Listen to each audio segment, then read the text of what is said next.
అడవుల సంరక్షణపై దృష్టి పెట్టారు ఫారెస్ట్ అధికారులు. ఖమ్మం జిల్లాలోని అటవీ ప్రాంతాలతో పాటు వన్యప్రాణి సంరక్షణ కేంద్రాల్లో ఫెన్సింగ్, స్ట్రెచింగ్ వర్క్స్ చేయిస్తున్నారు.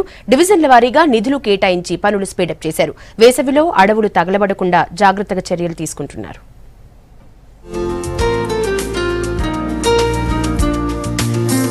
అడవుల సంరక్షణపై దృష్టి పెట్టారు ఖమ్మం ఫారెస్ట్ అధికారులు.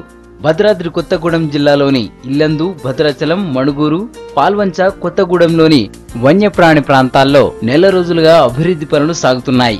హరితహారంలో భాగంగా 230 కోట్ల మొక్కలు నాటాలని అధికారులు భావించినా ఆశించిన మేర మొక్కలు నాటలేదు.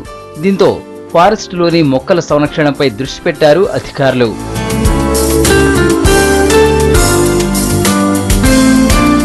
ఒక్కో డివిజన్లో 2500 ఎకరాల్లో అటవీ ప్రాంతాన్ని ఎంపిక చేసి అడవుల పునరుద్ధరణకు ప్లాంటేషన్ పనులు చేపట్టారు. డివిజన్కు 50 లక్షల చొప్పున నిధులు కేటాయించారు. మనుషులు, పశువులు నిషేధిత ప్రాంతాల్లోకి వెళ్లకుండా 2 మీటర్ల వెడల్పుతో ట్రెంచ్ కందకాలు తవ్విస్తున్నారు.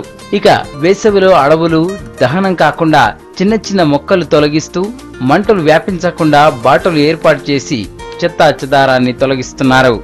భద్రాద్రి కొత్తగూడెం డిస్ట్రిక్ట్లో 6 ఫారెస్ట్ డివిజన్స్ ఉన్నాయి. ఈ డివిజన్స్లో 50 లక్షలు డివిజన్స్కి మనం ప్రణాళిక సిద్ధం చేయడం జరిగింది. దానిలో భాగంగా మనం అడవి బౌండరీస్లో కందకాలు తవ్వడం అంటే పెరిఫరల్ ట్రెంచెస్ ఇది మనం చేస్తూ అక్కడ ఉన్న అడవిని మనం ప్రొటెక్ట్ చేస్తున్నాము. అదేవిధంగా ఫైర్ ఎక్కడైనా జరిగితే కూడా అది కంట్రోల్ చేయడానికి ఫైర్ బ్రేక్ లాగా కూడా పనిచేస్తుంది. So trench works and the fire lines we are taking in large scale. Bhadradri Kothagudem జిల్లా ఏర్పాటు తర్వాత జిల్లా పరిధిలోకి వచ్చే అడవి, వన్యప్రాణి సంరక్షణ కేంద్రాలపై ఫారెస్ట్ అధికారులు దృష్టి పెట్టారు. జిల్లా మొత్తం 18 లక్షల ఎకరాల్లో అడవి విస్తరించి ఉన్నట్లు అంచనా వేస్తున్నారు అధికారులు. అటవీ శాఖ రేంజ్లు, సెక్షన్లు, బీట్ల వైశాల్యం ఎక్కువగా ఉండడంతో పర్యవేక్షణ కష్టతరంగా ఉందని భావించి బీట్ పరిధిని కూడా తగ్గించారు. అధికారుల నిర్లక్ష్యంతో చాలా అటవీ ప్రాంతం అన్యాక్రాంతమైందని, ఇకనైనా కఠిన చర్యలు తీసుకోవాలంటున్నారు స్థానికులు. తెలంగాణ ప్రభుత్వం చేపట్టిన అడవుల సంరక్షణ కార్యక్రమంలో భాగంగా ముఖ్యంగా ఏంటంటే అడవి చుట్టూ కందకాలు తీస్తున్నారు.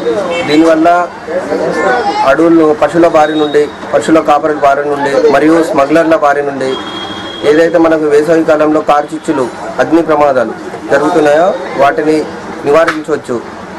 అడవులు బాగా ఉండడం వల్ల మానవాళికి ఎంతో మేలు జరుగుతుంది. ఈనాడు రాష్ట్ర ప్రభుత్వం తీసుకున్న నిర్ణయం ఏదైతే ఉందో ఇది ఇంతకుముందు కూడా ఏ రాష్ట్ర ప్రభుత్వం కూడా, ఏ ప్రభుత్వం కూడా ఇంతవరకు కూడా ఇలాంటి నిర్ణయం తీసుకోలేదు. ఇది తెలంగాణ ప్రభుత్వంలో అడవులను రక్షించడం కోసం మొట్టమొదటిసారిగా తీసుకున్న నిర్ణయం ఏదైతే ఉందో ఇది గొప్ప విషయంగా చెప్పవచ్చు. అందులో భాగంగానే ఈనాడు హరితహారంలో భాగంగా ఈనాడు అడవులు పెంపొందించినట్లయితే మనకి పర్యావరణం పెరిగి దాంతోపాటు మానవాళికి మానవ సమగ్రాభివృద్ధి కూడా ఎంతో దోహదపడుతుందని చెప్పి ఈ సందర్భంగా నేను తెలియజేస్తున్నాను. అడవుల సంరక్షణకు చర్యలు చేపట్టడంపై పర్యావరణ ప్రేమికులు హర్షం వ్యక్తం చేస్తున్నారు.